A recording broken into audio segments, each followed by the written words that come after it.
una adabu. Kwani uniite mimi mama yako? Hebu muone kwanza alivyosimama. Miguu utafikiri kwato za ng'ombe.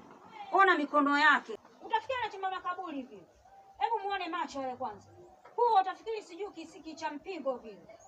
Wewe mtoto mbona huna adabu kiasi hiki? Wewe umelelewaje wewe? Vipi? Hivi uniite mama? Mimi nimefanana na mama yako? Hivi hata kama amekufa mama yako, uende hata makaburini ukaita mama? Muone kwanza. Utafikiri jini. Tatizo lako nini? Nilikuwa na shida ya hela, nataka nikanunue viungo.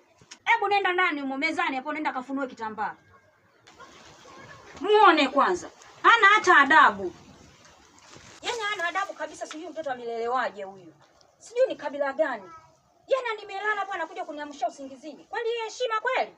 Mwanangu Karimu, mimi nashangaa kitu gani ambacho kimemsawisha akamtaka huyo msichana. Msichana mbaya. Na tutamfanyia kazi mimi na mwanangu Nizi. Ni mimi yule nakuomba juzi nikakuomba jana, nakuomba na leo.